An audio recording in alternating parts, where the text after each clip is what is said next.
Alliance. Thank you for joining me today. How you doing? Hi, thanks for having me. Absolutely.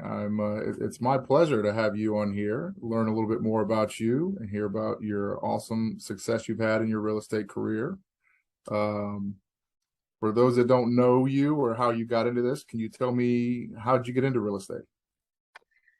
Well, I got my license in 1999. It was about 18 months out of college. I was actually studying for the LSATs and planning to go back to law school. Oh, wow.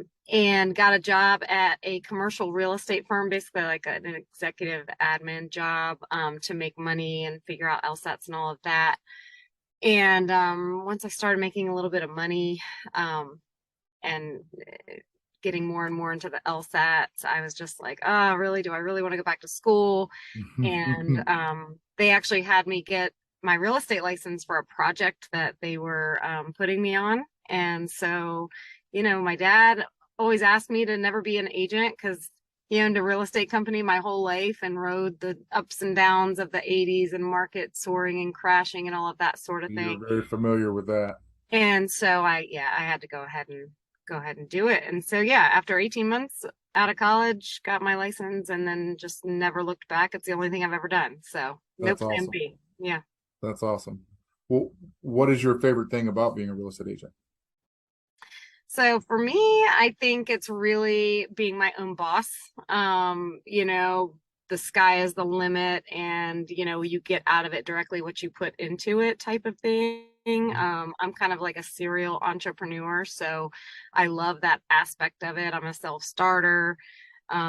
So that's definitely what I love most about it. And I mean, of course, all the regular stuff, right? Like the helping people and handing over the keys to first-time home buyers and the success. With that comes a lot of the grind though, right? So like I always have a lot of agents over the years, like they get into, why'd you get into real estate? Oh, because the flexibility. I like to look at homes. And I'm like, yeah, it's a lot of grind A lot that we more won't than talk that, yeah. about, but yeah, yeah.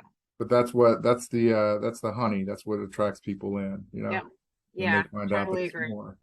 Yeah. But it's also in a good way, it's more. So what do you think makes you different or sets you apart from other agents? I mean, aside from being in the business for 23 years, a long time, I think it's more of the leadership aspect for me. I am not really in the throes of production per se anymore. Like my team is up and running, and I still do the things that I enjoy. With the team and that's pretty much like kind of business development, filling the pipeline and ensuring that everybody gets a 10 plus customer experience, right?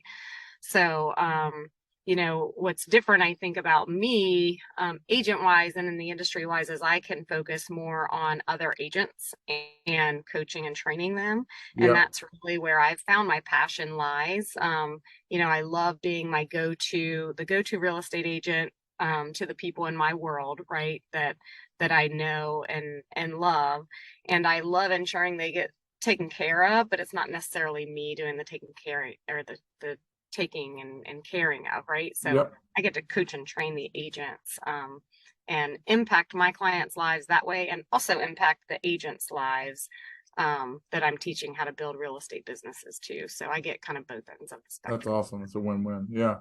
So since your passion is coaching and training, if there's any new agents out there, what is your advice to somebody who's coming into real estate that's new to the industry or new to, everything, getting swamped with everything that is being a real estate agent? Right. My best advice for them is, it sounds airy fairy, but it truly is like mindset. So check your mind at the door when you wake up in the morning and put yourself to work. I in 23 years of watching agents in the business, including myself, by the way, because I mean I have two coaches still to this day. It takes a lot of coaching and training. But it really is, if I take the same person like side by side and they've got the same background, the same degree, the same education and whatever, And one of them has the mindset that they're going to go out with and be fearless and go talk to everyone in the world until they can get a client to sell a house to. And that same person sitting beside them that has this different mindset of, oh, well, I'm not going to talk to anyone until I become the expert in my field. So I'm going to go take all these classes and trainings. And, I really feel like I need my toolbox full before I go out and really do the business. Like, it's just night and day. So Yeah. the number one piece of advice that I would give is get out of your own way, fake it till you make it, go out and try and help someone. And Yeah. then have a company, have a brokerage, have a team, have a mentor, someone that can help you figure out how to do it to the best of your ability. Because you don't know what you don't know, and you're trying to Right. learn things that You're you gonna learn don't need something to learn. every single transaction, every single year. Like, you're never gonna know it all. So just go out and find out who you can help and do the best you Yeah, can. that's awesome.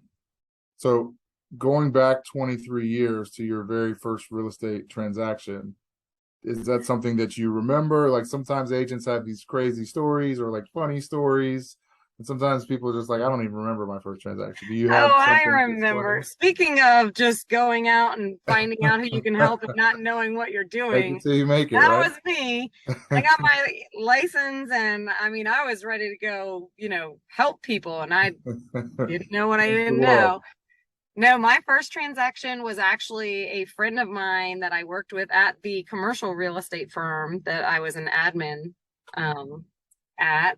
And she knew I got my license and she wanted to buy a condo. And she knew I had never sold a house before. So it was great. And I'm like, come on, let's go learn how to do a lockbox and get on, whatever. So it was really fun, but I will tell you, it was a little bit dangerous. I mean, I remember the home inspection. This, I can't believe I'm saying this, but the home inspection period came and went. It was like, whatever, 7 days, 10 days. And I didn't do the I didn't know, like I didn't do the home inspection. So the guy who I still know to this day, whatever, his name is Bill Davis. He's with Century 21. He was like on the other side. He was so mean to me. He he called and he's like, hey, so I guess there was no issue with the home inspection.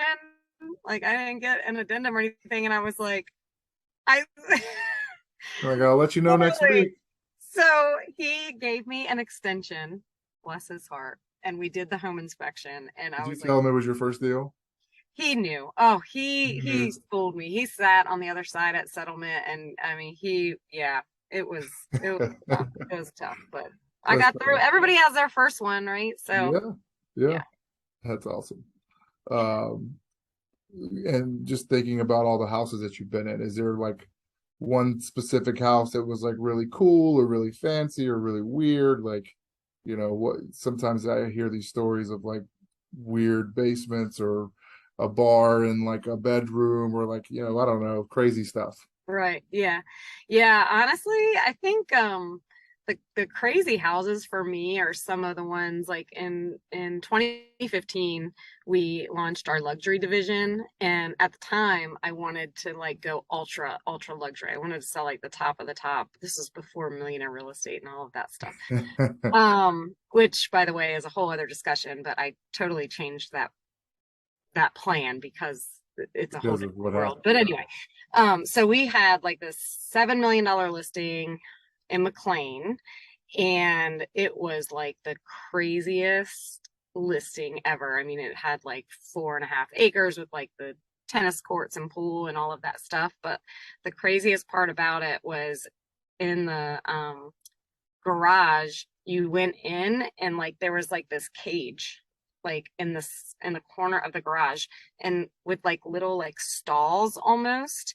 And we realized that, and this is where all like the AV came in for all the security systems. So it was like the security like guards space, and there was a button that you could push and the gate would fall down from these little like stalls, and that's where they let out the guard dogs. Oh, What wow. what in the world? It was like intense. That was also the first house I had ever been in that actually had like a certified safe room, you know what I mean? Like with Oh like yeah. steel doors and everything. So Yeah. that was a little bit crazy. So I've seen a lot though. So that's When you one. said the security cameras, I'm thinking that's where they hold the people they catch. Security Right. cameras, put them in the cage there. I'm like, they need multiple cages Right. for people. Like, There were who's like six where like they would drop and let, and I'm like, is that where the guard dogs stay all the time though? Like I was so confused. I'm still confused by it, but whatever. Yeah. you don't have one of those at your house? No. Mm-mm. Mm-mm. Okay, well, moving on from that, if you had to pick one song as your theme song, your entrance song that you're coming out to, what is your song? You know this because you are a fellow Hokie, and Enter Sandman is like the best thing that ever happened to any sort of fight song or entrance song, right? It Like it is. just doesn't It even. is. So I don't even know if I'm allowed to even have that as mine because You can, absolutely. it belongs to the Hokies. That's all right. They let you're a Hokie. It belongs to you. Yeah, I that's mean, if it it. comes I on in mean, Target, I start jumping. So, right? There's like no anywhere better. in the There's mall, no people are better. like, oh, he must be a Hokie. Right. Yeah, that'd uh, be it. that's good stuff. So, with all this experience and all this knowledge you've gained over the years, like what's next for you? What's in your future? What do you see in the next year, 2 years, 5 years? What do you have going on? I love that question right now, because I have so much going on. We actually just moved our team to a brand new brokerage called Real. Mhm. And basically, when we started, we moved over in August, and there were like 64 agents in the MLS with Real. So it's brand new. We're pretty much launching it in the DMV area in West Virginia. And I'm getting to like kind of focus on taking my team to the next level of business with this new brokerage and all the collaboration with the agents. But also, I get to kind of go back to being a team leader role as well. And so helping Real to grow in the area and, you know, really putting on the value add um, events and stuff that I get my energy from. Like I love doing that. So we're doing The quarterly things that are your events. passion, the training and the Yep. yeah, Coaching and training agents, cross brokerage, masterminds, and things like that. And I'm really having fun again. Like it's crazy. Like I'm in a really good place and really excited for the future and for our that's team. awesome. So yeah. That's awesome. I mean, that is for me. It's really fun as well to power up or team up with other people that are doing the same thing and learn from each Yeah. other and on a high level. That's great. Yep. Awesome. Yeah. All right. Well, that's about all I have for you today. I appreciate you joining us. It's Thanks, good to hear. Brandon. Yeah. Thanks for having me. Absolutely. You're the spotlight. You are the realtor spotlight. This was fun. Thank you so much. Absolutely. And go Hokies. All right. Go Hokies. Thank you.